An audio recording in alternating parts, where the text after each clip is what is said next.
ఓం శ్రీ సాయిరామ్.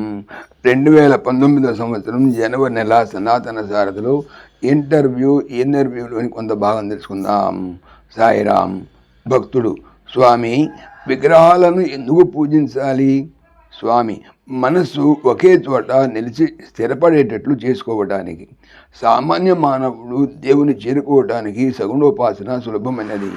మట్టిలో ఎన్నో మలిన పదార్థాలు చేరి ఉంటాయి కదా, దానితో విగ్రహాలను తయారు చేస్తారు.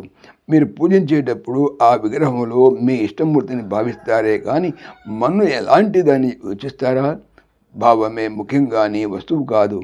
లోపల ఉన్న మనసును నిలపాలంటే ప్రారంభంలో బయట ఉన్న విగ్రహం సహాయంతోనే అది సాధ్యమవుతుంది. భక్తుడు: స్వామి, మేము ఎలా ఉన్నవాళ్ళం అలాగే ఉన్నాం. సాధనలో ముందర స్టేజీకి వెళ్ళటం ఎప్పుడు?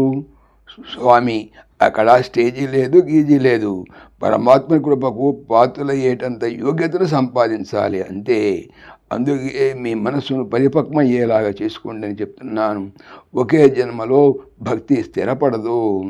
ఎన్నో జన్మల సంస్కారం ఉండటం చేతనే మీకు నన్ను చూడగానే నా పైన భక్తి స్థిరపడింది. నన్ను చూడగానే లాటిన్ పేపర్ మాదిరిగా ఎవరి మనస్సు నా ఎందు అంటుకొని పోతుందో వారే నిజమైన భక్తులు. జన్మాంతరాలలో చేసి ఉండనటువంటి సాధనల ఫలితంగా దేవుని చూచిన వెంటనే సాధకుని మనస్సు ఆయనపై లగ్నమైపోతుంది. సాయిరామ్. ఓం శ్రీ సాయిరామ్. ఈ ఛానల్కి సంబంధించినటువంటి పూర్తి సమాచారము డిస్క్రిప్షన్లో చూడవచ్చును. సాయిరామ్.